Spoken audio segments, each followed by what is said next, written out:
Mae West, a timeless icon who reshaped popular culture with her boldness, wit, and boundless talent.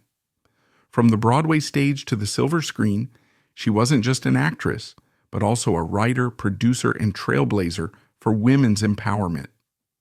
Join us as we uncover the dramatic and inspiring story of a woman who challenged every societal norm. In 1926, Mae West made her Broadway debut in a production that was as bold and daring as the woman herself. This was no ordinary role. Mae not only starred in the show, but also wrote, directed, and produced it. Her complete creative control resulted in a performance so controversial that it sent shockwaves through conservative circles. Critics fiercely condemned the production, while religious groups staged public protests branding it as immoral. Yet in true Mae West fashion, the controversy only fueled its success, drawing audiences eager to see what the fuss was about. The play became a sensation until an unforeseen turning point would upend her early triumphs. Mae's journey to Broadway was rooted in an insatiable thirst for fame that began at an extraordinarily young age. She started acting when she was just 5 years old, captivating those around her with her confidence and natural stage presence. As she grew older, her determination to achieve stardom only intensified. By the time she reached third grade, Mae decided that school was a distraction from her true calling and dropped out to focus entirely on her ambitions. Her first big step came when she entered an amateur vaudeville show under the stage name Baby Mae. Her charisma and talent shone through, earning her recognition and eventually turning her into a paid performer long before she reached her teenage years. The entertainment industry demanded maturity, and Mae adapted quickly, embracing a fast-paced lifestyle that required her to grow up far earlier than most. Mae herself later made shocking claims about her personal life during these formative years. According to her, she was determined to lose her virginity before puberty, believing it would spare her from the worry of unplanned pregnancy. She recounted that at the age of 13, she seduced her 21-year-old music teacher and brushed off the encounter as insignificant, claiming she had already done it before. By the time she turned 17, Mae was firmly established in the vaudeville circuit, earning accolades for her talent and her bold, unapologetic persona. During her vaudeville career, Mae developed a reputation for being difficult to impress. However, one performer managed to catch her attention: Frank Wallace, a young man whose ability to consistently win more applause than Mae piqued her interest. Wallace proposed that they team up for a joint act, and Mae agreed. Their partnership thrived professionally, but Mae initially kept her distance on a personal level, rejecting Wallace's romantic advances after each performance. However, one fateful night she surprised him by jumping into his arms, marking the start of a whirlwind romance. Their love story unfolded during a 10-week tour, with Wallace falling deeply for Mae. In 1911, she agreed to marry him, and the two eloped in Milwaukee. For Wallace, it seemed like the start of a blissful union, but Mae had a different perspective. Almost immediately, the marriage lost its luster for her. She claimed that the very act of marrying Wallace extinguished her romantic feelings, and on their wedding night, she booked herself a separate hotel room. According to Wallace, Mae would often leave their shared room at midnight, returning in the early hours of the morning. Rumors circulated that she was going on dates with local men, and when Wallace confronted her, she dismissed his concerns with a laugh, insisting it was all harmless fun. Despite her indifference, Wallace remained devoted, unwilling to risk losing her. Mae, however, had her own priorities.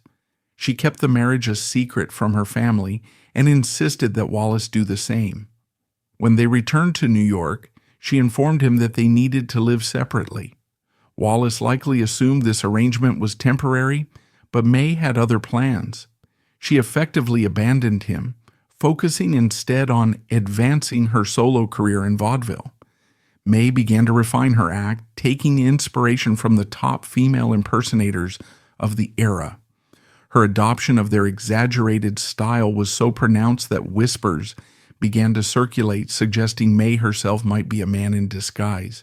These rumors, fueled by her theatrical costumes and makeup, were just the beginning of the salacious speculation that would follow her throughout her career.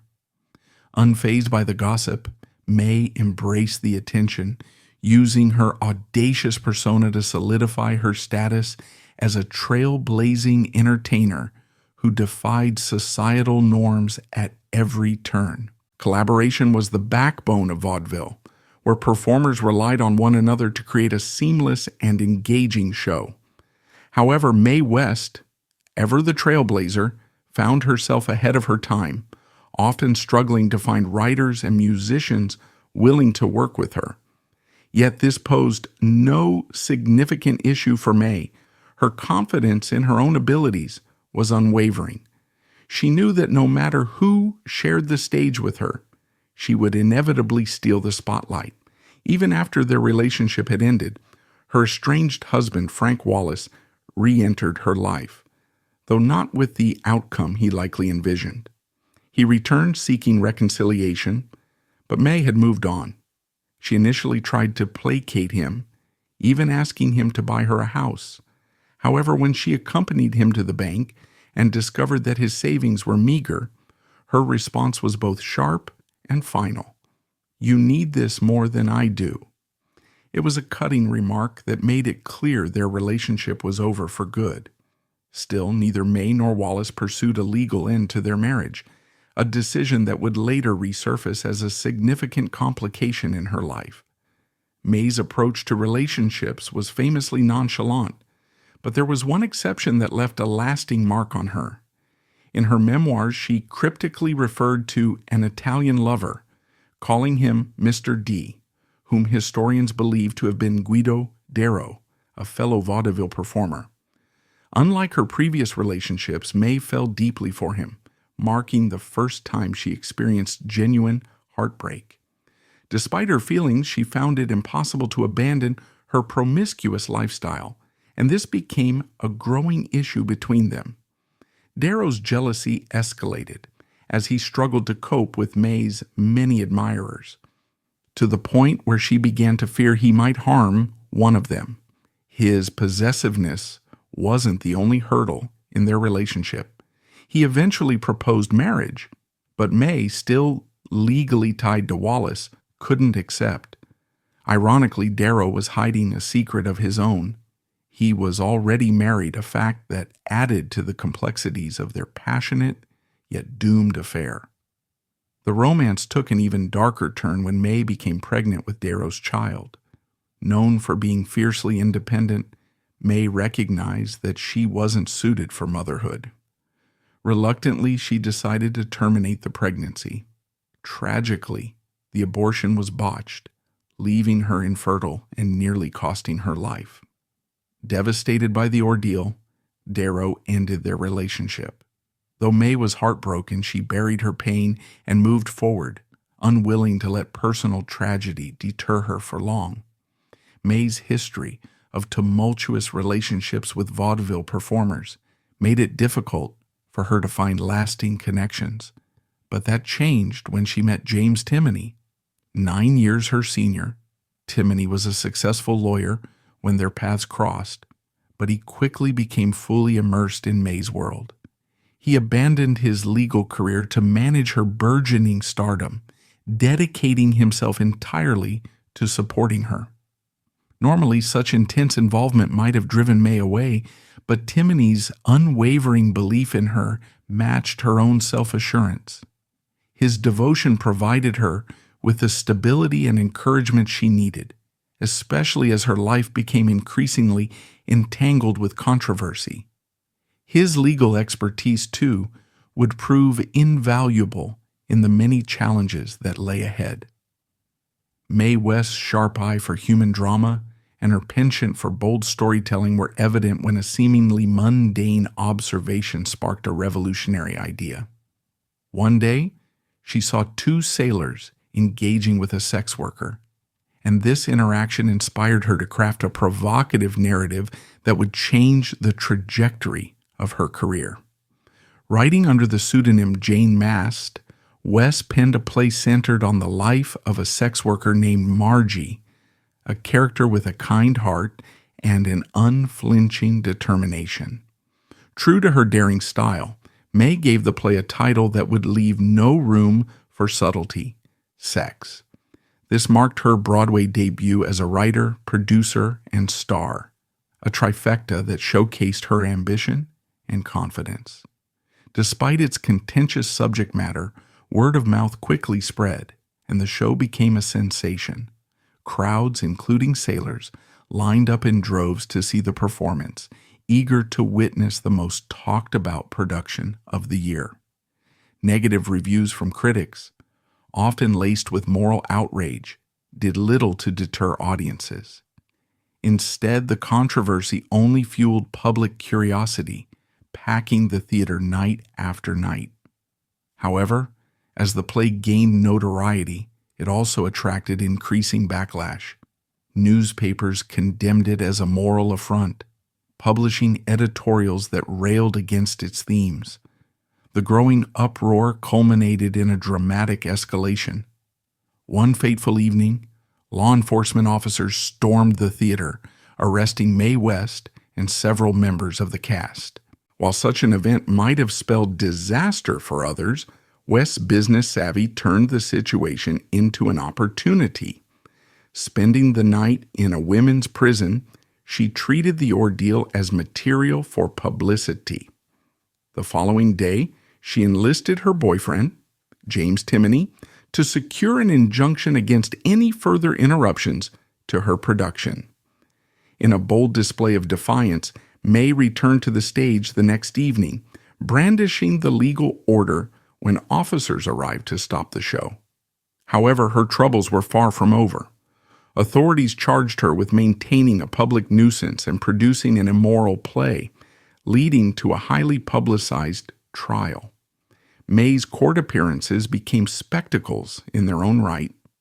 She arrived dressed in luxurious black satin and fur, projecting an air of elegance and innocence as she testified. May argued that her play contained no nudity or explicit language, framing it as one of the cleanest productions on Broadway, yet her efforts to sway the jury proved unsuccessful. Declared guilty, she was sentenced to 10 days in jail and fined $500, a punishment she later described as a bargain for the publicity it generated. While incarcerated, May's charisma and charm continued to shine. She claimed that the warden allowed her to wear her silk panties instead of the standard issue cotton undergarments, and even took her on evening horseback rides. Released after 8 days for good behavior, May emerged from the ordeal more emboldened than ever. Far from being discouraged, she immediately set to work on her next project. True to form, her new play, The Drag, promised to push boundaries even further, delving into themes that were sure to provoke and captivate her audiences yet again. Mae West's play, The Drag, was a bold and unconventional piece, inspired by the vibrant and colorful gay men and drag queens she had encountered in her social circles. While the production never made it to Broadway, likely due to its controversial themes, it was a tremendous success during its runs in Connecticut and New Jersey. This time, May took a step back from the spotlight, choosing not to cast herself as the star. Instead, she allowed the subject of the play to shine, offering a platform for marginalized voices and giving audiences a glimpse into a world rarely seen on stage. May's unapologetic confidence extended beyond her work and into her interactions with other stars of the entertainment world. She was known for her sharp tongue and her tendency to downplay the significance of her contemporaries. Famous names like Rita Hayworth and Elizabeth Taylor were not spared from May's cutting remarks, as she often insinuated that they lacked anything truly exceptional. However, there was one notable exception: Marilyn Monroe. May publicly acknowledged that Monroe had something unique, though she couldn't resist adding her signature wit by claiming that Monroe had copied her style. Given May's pioneering influence, there was likely some truth to her assertion. Critics often dismissed Mae West's plays as frivolous or lacking substance, but their opinions held little weight in the face of her commercial success. Audiences flocked to her performances, drawn by her promise of racy plots and risque humor, which she consistently delivered with flair. In just 5 years, May transformed herself from a Broadway novice into one of the most notorious and talked about figures in theater. However, the booming trajectory of her career faced an abrupt challenge as the Great Depression deepened. Unlike many others, May had built enough success to shield herself from the financial strain at first. Yet, the downturn in the economy took a heavy toll on Broadway and vaudeville, which began scaling back productions due to dwindling audiences. For someone like May, whose livelihood depended on captivating packed theaters, the decline was a serious blow. Suddenly, she found herself without a stage to command. But just as it seemed her career might falter, a new opportunity emerged, one that would take her to Hollywood. The prospect of transitioning to film presented its own challenges. May was nearly 40, an age at which actresses were often overlooked, and her reputation for provocative antics raised concerns about her suitability for the silver screen. Despite this, her friend George Raft, a former mob driver turned rising Hollywood star, saw her potential.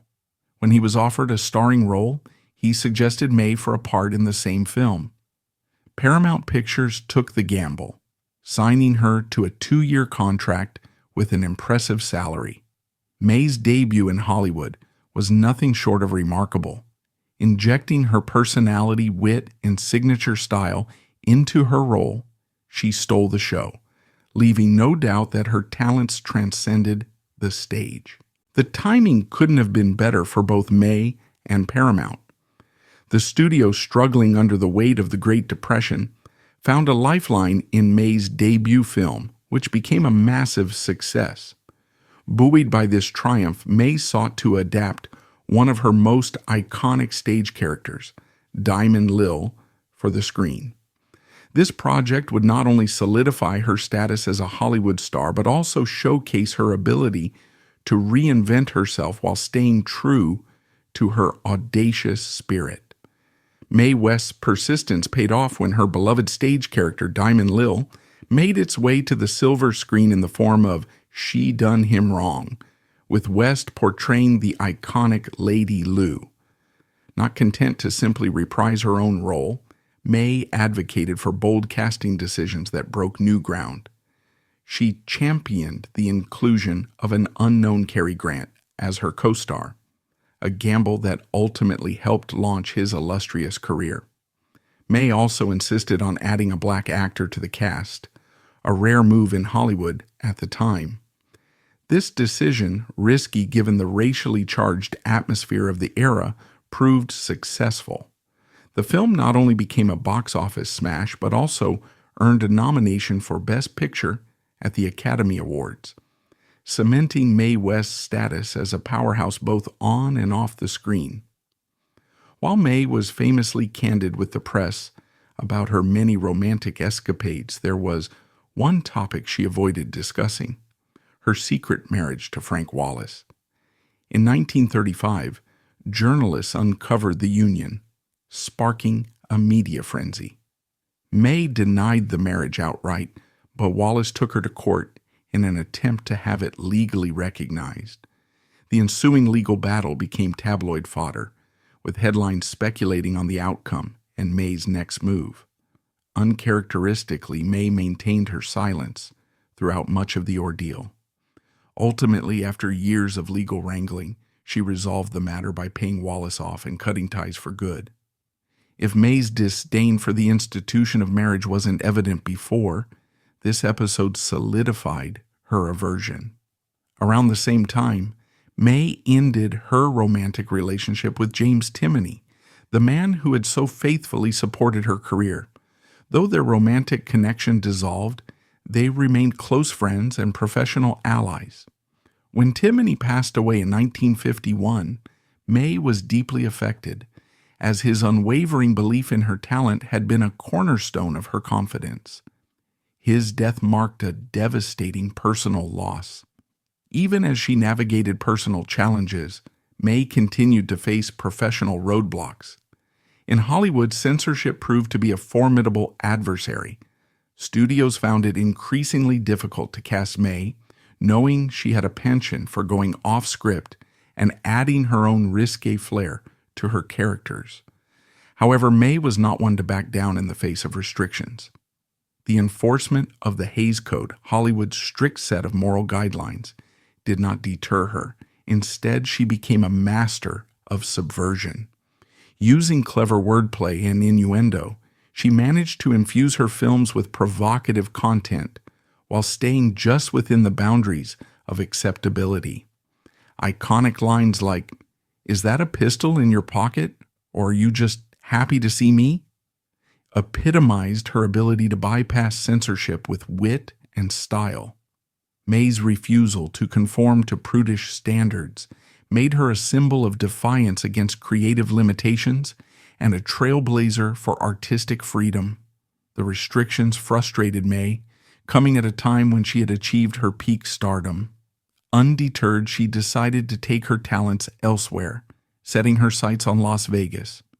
In true Mae West fashion, her arrival in Sin City was anything but conventional. Long before the advent of Chippendales or Magic Mike, Mae had the innovative idea to incorporate a team of muscular bodybuilders into her Vegas act. As she sang on stage, these men served as visual attractions, catering to both her personal admiration of their physiques and her belief that female audiences would enjoy the spectacle as much as she did. Offstage, her relationships with her co-stars were no less headline-worthy. Mae clashed with some, engaged in flings with others, and eventually developed a serious romance with one standout, Chester Rabinski, later known as Paul Novak. Novak, a 31-year-old bodybuilder, was 3 decades younger than Mae. Their relationship began with dramatic flair. At the time, the reigning Mr. Universe, who was also part of Mae's show, became romantically involved with the bombshell actress Jane Mansfield. The resulting love triangle spilled into the tabloids, with West trading barbs with the couple. She accused them of trying to steal her spotlight, while they retaliated by calling her outdated and insinuating jealousy.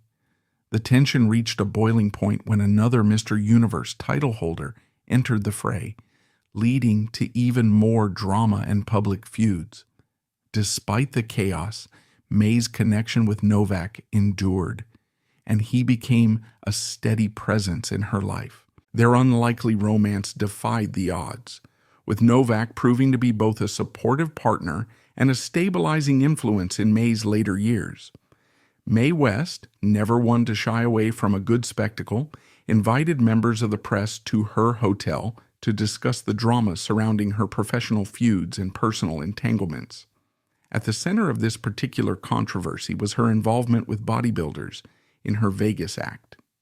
The attention culminated in a chaotic scene when one of her rivals, furious over the way he was being portrayed, stormed into her room to confront her. As tensions flared, Paul Novak, Mae's devoted partner, stepped in to protect her. Without hesitation, Novak landed a punch on the intruder, sending the situation spiraling further out of control.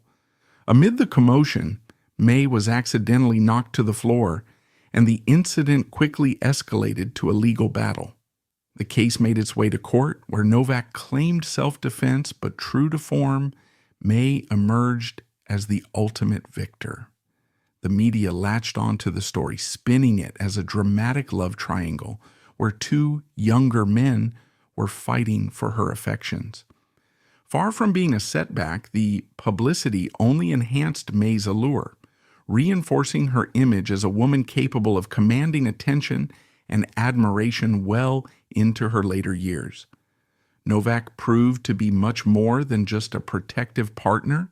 He became an integral part of Mae's life, offering her the same kind of steadfast support she had once received from James Timoney. Unlike many of Mae's past lovers, Novak was a grounding influence. He encouraged her to adopt healthier habits, persuading her to give up her fondness for sweets and preparing nutritious meals for her. The pair also shared an unusual interest in the supernatural, even going so far as to host a man who claimed to be a psychic for a period of time. Despite the changes in her personal life, Mae never gave up on her Hollywood ambitions. By 1970, it had been an astonishing 27 years since she had appeared on the big screen, a gap that might have signaled the end of a career for most.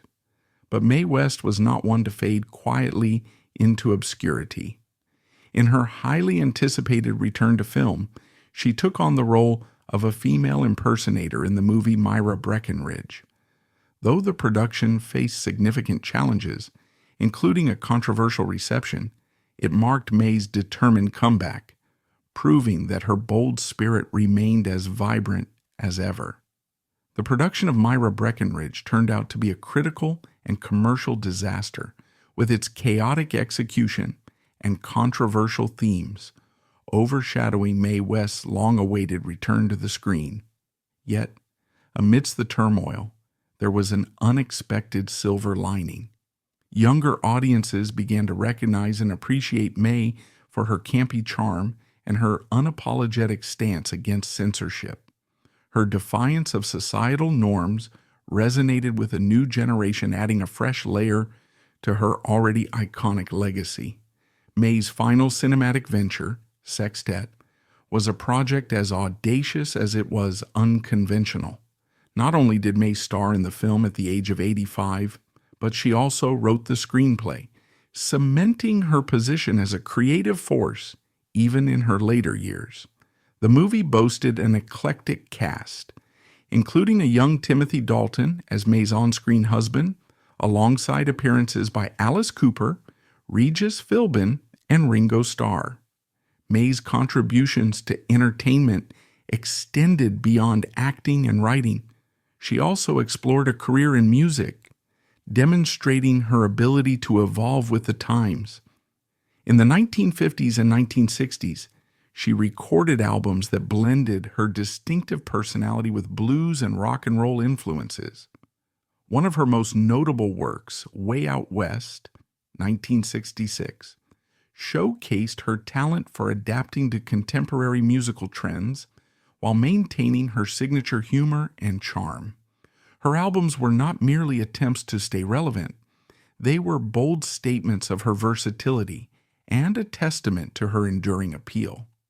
Collaborating with younger musicians and embracing new genres, Mae proved that her artistry transcended mediums, further solidifying her status as a cultural icon. However, the production proved to be more challenging than Mae had anticipated. Frequent last-minute script changes meant she had to rely on an earpiece through which the director fed her lines during filming. Her hearing, already compromised by age, complicated matters further. In one infamous instance, while shooting a scene set in an elevator, Mae didn't hear the director call cut and remained in the elevator for half an hour, oblivious to the halt in production. Despite her indomitable spirit, the film flopped at the box office, marking the end of Mae's Hollywood career. In her final years, Mae was lovingly cared for by Paul Novak, her devoted partner of many decades. Novak's loyalty to Mae was unwavering, and he once remarked, "I believe I was put on this earth to take care of Mae West." True to his word, he supported her through her twilight years, ensuring her comfort and well-being.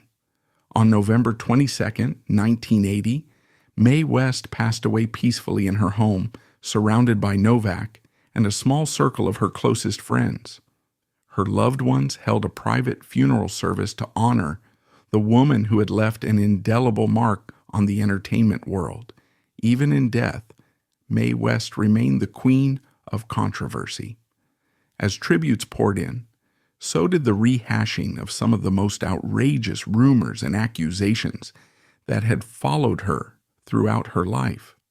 Gossip ranged from claims that she was secretly frigid to wild speculations that she possessed both male and female genitalia, had undergone the world's first gender reassignment surgery, or was in fact a man in drag. These salacious stories, while unsubstantiated, did precisely what Mae had always intended. They reinforced her image as a figure who lived unapologetically outside the restrictive norms of her era. Rather than diminish her, these tales solidified her place as a boundary-breaking icon whose legacy remains untouchable nearly a century later. Mae West wasn't just a star, she was a legend who defied convention at every turn. Mae West left a legacy far beyond entertainment. She became a symbol of resilience and individuality. Her story reminds us that staying true to yourself is the key to greatness.